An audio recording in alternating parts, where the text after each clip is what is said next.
కావాలనే మీ కలను నెరవేర్చుకోండి. సంప్రదించండి హెగ్డే ఫెర్టిలిటీ, హైదరాబాద్, తెలంగాణ.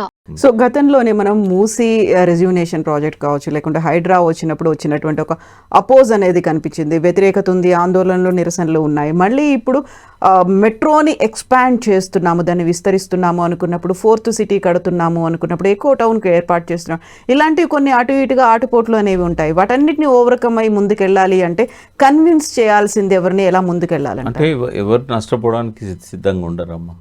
ఇప్పుడు మా ల్యాండ్ పోతున్నది అని అంటే వాళ్ళు డెఫినెట్గా ప్రొటెస్ట్ చేస్తారు. అయితే మనము గవర్నమెంట్ రేట్ ప్రకారం కాకుండా మార్కెట్ రేట్ ప్రకారంగా ఆ ల్యాండ్ అక్వైర్ చేసినట్టయితే డెఫినెట్గా వాళ్ళు ముందుకు వస్తారు. బడ్జెట్ కొంచెం పెంచుకోవాలి, వాళ్ళని సాటిస్ఫై చేయాలి. ప్రజా అవసరాల కోసం ఏ ల్యాండ్ అయినా తీసుకునే రైట్ ప్రభుత్వానికి ఉన్నది. బట్ ఈ ప్రొటెస్ట్లు ఇవన్నీ ఆగాలనుకున్నప్పుడు కొంత వాళ్ళని సాటిస్ఫై చేసే విధంగా ల్యాండ్ రేట్స్ పెంచాలి. అప్పుడు కేసీఆర్ గారికి కూడా ఇదే కాళేశ్వరం ప్రాజెక్ట్ ఎక్స్పాన్షన్లో చాలా ఇబ్బందులు వచ్చాయి. అప్పుడు 1.5-2 లక్షలు కూడా లేకుండే తెలంగాణ వచ్చిన కొత్తలో. అయితే 1-2 సంవత్సరాలలోనే రేట్లు విపరీతంగా పెరిగిపోయినాయి. పెరిగిపోవడంతో ఆయన ఒక స్టేజ్లో 7.5 లక్షలు, 1.5 లక్షలు ఇచ్చిన దగ్గర 7.5 లక్షలు ఇవ్వాల్సి వచ్చింది.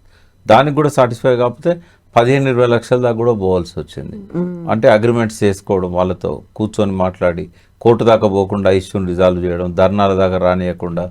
ఒక్క ఏరియాలో తప్ప గజ్వేల్ జిల్లాలో ఈ అంతటా కూడా గజ్వేల్ ఏరియాలో ఒక దగ్గర మాత్రమే కాళేశ్వరం మల్లన్న సాగర్ దాని దగ్గర వచ్చింది.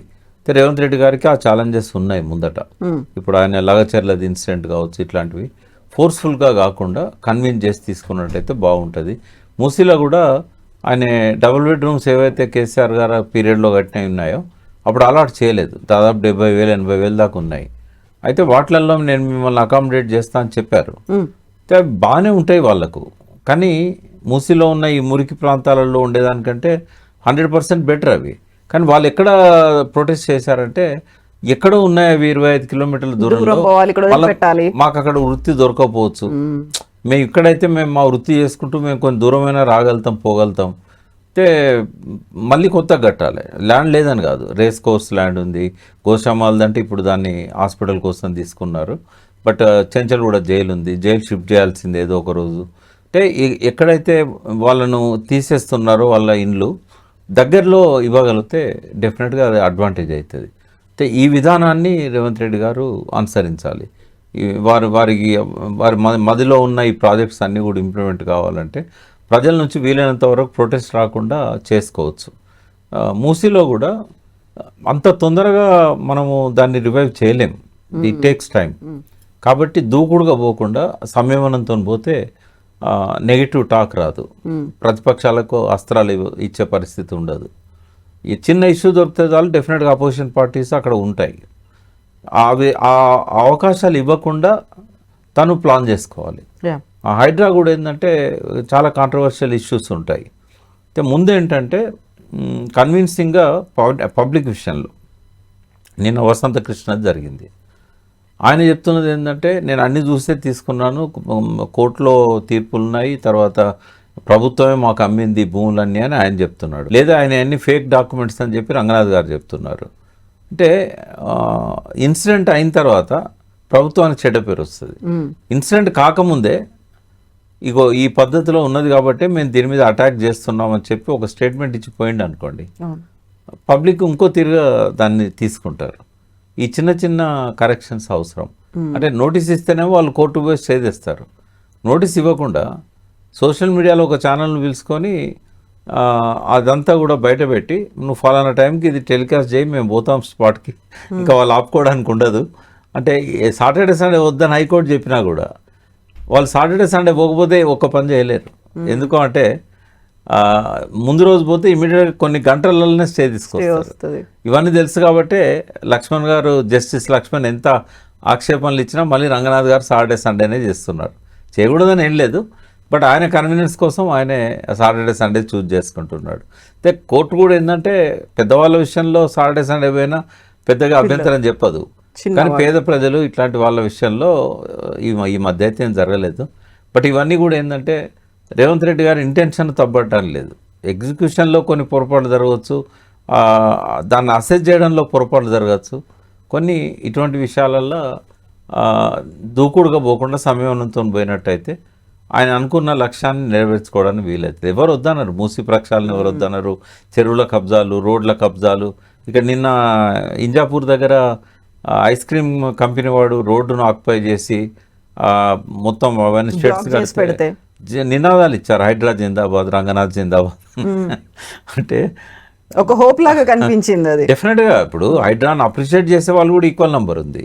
కాకుంటే తొందరపాటు వల్ల కొన్ని పేదవాళ్ళ విషయంలో కానీ కొంచెం టైం ఇవ్వాలి.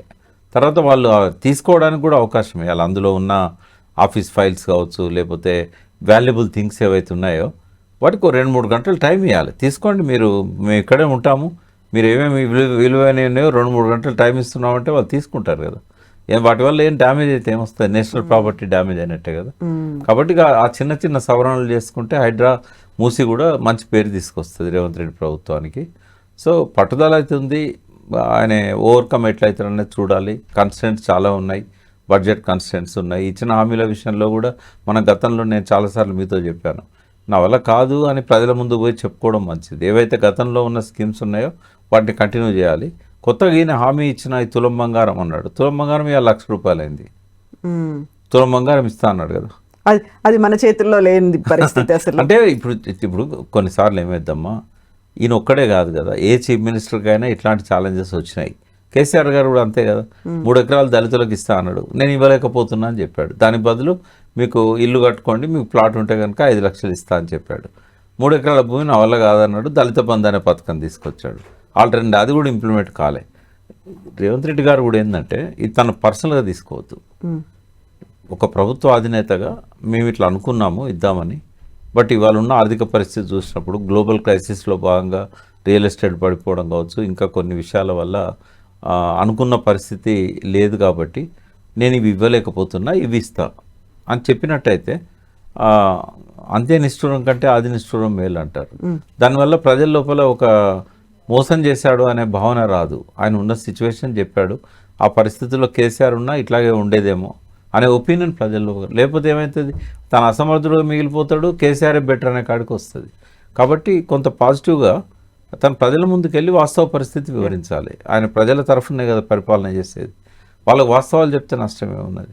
అంటే ఆ విషయంలో ఆయన కొంత ముందుకొచ్చి ఇది చేసుకున్నట్టయితే ఇంకా కొంత మంచి పేరు వచ్చే అవకాశం ఉంటుంది. ఇప్పుడు దావోస్కి వెళ్ళినప్పుడేమో తెలంగాణ రైజింగ్ అనేటువంటి ఒక నినాదం, ఇప్పుడు జపాన్లో ఉన్నప్పుడేమో come to Hyderabad design your products అనేది. సో ఇక్కడ జరుగుతున్నటువంటి ఇంటర్నేషనల్ ఎక్స్పోలు కావచ్చు, లేకుంటే పెట్టుబడుల సమ్మేళనాల ఆర్థిక ఈ మీటింగ్స్ ఇవన్నీ అవుతున్నప్పుడు మెయిన్ ఫోకస్ ఏం చూస్తారు వాళ్ళు? పెట్టుబడులు పెట్టడానికో లేకుంటే హైదరాబాద్ దాకా రావడానికో చూసేది ఏంటి? ఆస్పెక్ట్స్ ఏముంటాయి? అంటే వాళ్ళ ఇన్ఫ్రాస్ట్రక్చర్ డెవలప్ చేయగలిగిన శక్తి వీళ్ళకు ఉందా, అనుకున్న టైంకు మనకు వీళ్ళు అన్ని రకాలుగా ఇవ్వగలుగుతారా, తర్వాత ఇతర గ్లోబల్ సిటీస్తో పోల్చినప్పుడు వీరు చెప్పినవన్నీ హైదరాబాద్లో వాస్తవంగా ఉన్నాయా, చెప్పగానే వెంటనే నమ్మరు. ఇవాళ గూగుల్ ఉంది కదా, ప్రతి విషయాన్ని అది బయట పెడుతుంది.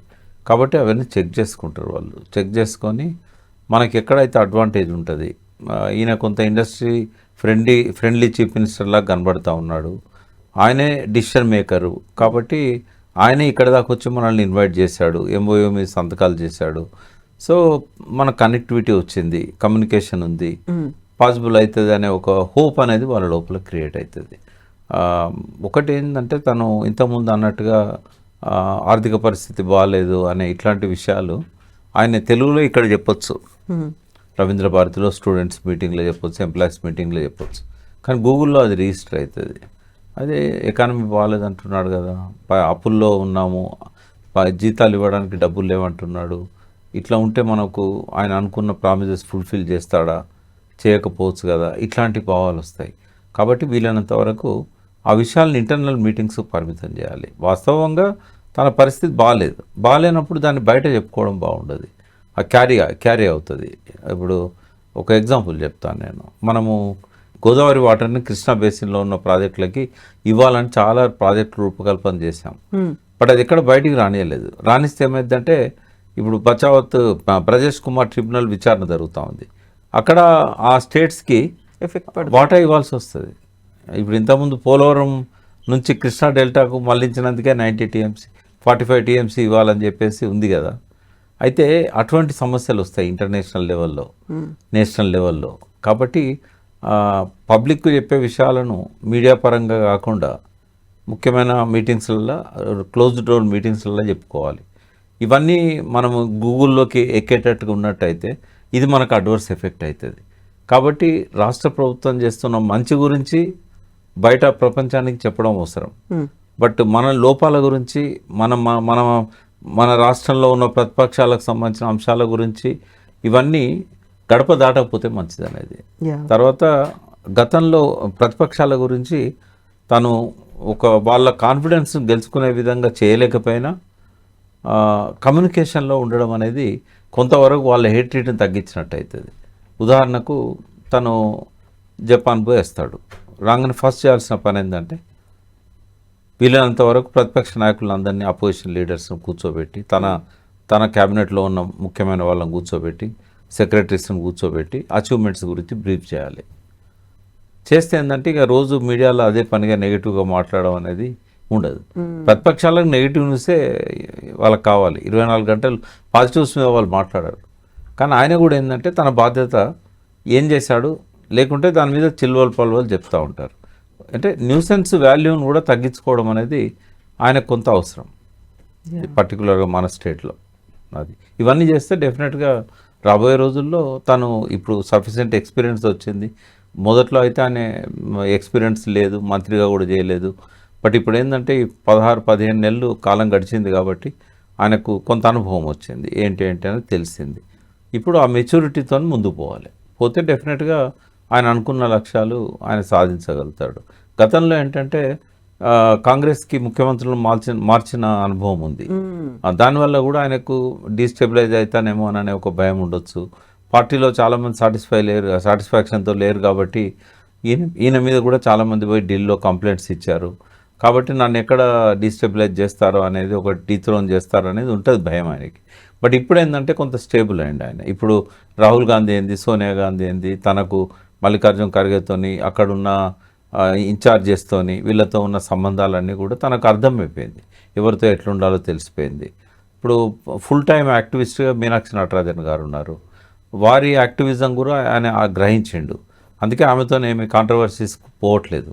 కొన్ని ఇష్యూస్ ఇప్పుడు మన హైదరాబాద్ సెంట్రల్ యూనివర్సిటీ ఇట్లాంటివి వచ్చినప్పుడు ఒక స్టెప్ వెనక్కి తీసుకుంటే తప్పేం లేదు, దాన్ని డిఫీట్ లాగా చూడొద్దు.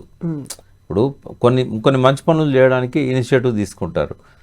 తెలుసో తెలియకో, లేకపోతే చట్టపరంగానో చట్టవిరుద్ధంగానో కొన్ని వాస్తవాలు బయటకు వచ్చినప్పుడు ఇది చట్టవిరుద్ధమైంది, లేదా ఇది యాంటీ ఎన్విరాన్మెంటు, ఇలా ఫారెస్ట్ పర్మిషన్ తీసుకోలేదు, ఇట్లాంటివి ఎప్పుడైతే వస్తాయో ఒక స్టెప్ వెనక్కి వేయడంలో తప్పేం లేదు. చెప్పుకోవాలి, ఎక్స్ప్లెనేషన్ ఇచ్చుకోవాలి, ఇది నా నోటీస్లో లేకుంటే జరిగిపోయింది, ఇంకోసారి ఇట్లాంటివి జరగవు. ప్రజల డిమాండ్ మేరకు మనకు వేరే రకాల అవసరాల కోసం దాన్ని అక్వైర్ చేయాలనుకున్నా కూడా ఎన్విరాన్మెంట్ కన్సర్న్, ప్రజల డిమాండ్, దీన్ని దృష్టిలో పెట్టుకొని దీన్ని హైదరాబాద్ సెంట్రల్ యూనివర్సిటీకి ఇవ్వడానికి, లేదా ఈకో జోన్గా దీన్ని ప్రొటెక్ట్ చేయడానికి మేము స్టెప్స్ తీసుకున్నాం. తప్పేం లేదు. అంటే ఆ రకంగా ముందుకు పోతే ఎక్కువ ప్రజాభిమానాన్ని గెలుచుకునే అవకాశం ఉంటుంది. విమర్శలు తన మీద వచ్చినాయి, కొన్ని తగ్గించుకునే అవకాశం ఉంటుంది.